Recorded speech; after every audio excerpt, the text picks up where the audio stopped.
Hello friends, soya lollipop தாங்க நான் பண்ண போகிறேன். அதுக்கு ஒரு பாத்திரத்தில் தண்ணி வச்சு கொதிக்க வச்சிடலாம். தேவையான அளவு உப்பு போட்டு ஒரு ஸ்பூன் வச்சு மிக்ஸ் பண்ணி விட்டுக்கலாங்க.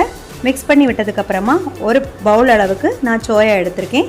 அதை இப்போ இதில் போட்டு மூடி வச்சிடலாங்க. ஒரு 5 நிமிஷம் இல்லைன்னா ஒரு 3 நிமிஷம் அப்படியே இருக்கட்டும், மூடி இருக்கட்டும். இப்போ சோயா நல்லா ரெடி ஆகிடுச்சுங்க. இதை ஆறினதுக்கப்புறமா அதை வடிகட்டி நல்லா புழிஞ்சு எடுத்ததுக்கப்புறமா ஒரு மிக்ஸி ஜாரில் அதை போட்டு நல்லா குறப்பாக அரைச்சி எடுத்துக்கலாங்க. இந்த மாதிரி அரைச்சி எடுத்து நம்ம வச்சுக்கலாம். இப்போ இதை ஒரு பவுலில் தட்டிக்கிறேங்க. தட்டினதுக்கப்புறமா இதில் உருளைக்கிழங்கு ஒரு 2 சின்ன உருளைக்கிழங்கு நான் வேக வச்சு மசிச்சு எடுத்து வச்சுருக்கேன். அதையும் இது கூட மிக்ஸ் பண்ணிக்கலாம். புதினா கீரை கொஞ்சமாக, மல்லிக்கீரை கொஞ்சமாக, ரெண்டையும் போட்டுட்டு ஒரு பல்லாரி எடுத்துருக்கேங்க. அதை குட்டி குட்டியாக கட் பண்ணி அதையும் போட்டுக்கலாம். இஞ்சி பூண்டு பேஸ்ட் 1 ஸ்பூன் போட்டிருக்கேன். தேவையான அளவு உப்பு, கரம் மசால் பொடி அதுவும் தேவையான அளவு நான் 2 ஸ்பூன் போட்டிருக்கேன்.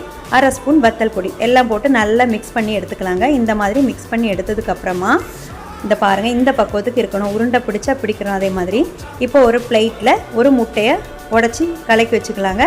இப்போ நான் இந்த பிசைஞ்சு வச்சுருக்க சோயாவை இந்த மாதிரி நல்லா உருட்டி நமக்கு என்ன ஷேப் தேவையோ அந்த ஷேப்புக்கு இந்த மாதிரி எடுத்துக்கலாம். நான் வந்து லாலிபாப் பண்ணுறதுனால இந்த ஷேப்பு தாங்க எடுக்கிறேன். எடுத்து ஸ்டிக் வச்சுருக்கேங்க.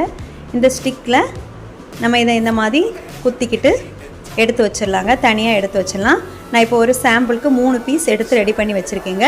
இந்த மாதிரி முட்டையில் அப்ளை பண்ணிவிட்டு பிரெட் க்ரம்ஸ்லையும் புரட்டி எடுத்துகிட்டு எண்ணெய் ஹீட் பண்ணி வச்சுருக்கீங்க. அதில் போட்டு பொரிச்சு எடுத்துடலாங்க. பொரிச்சு எடுத்தது கோல்டன் ப்ரௌன் கலரில் வந்தோன்னே அதை எடுத்துடலாங்க.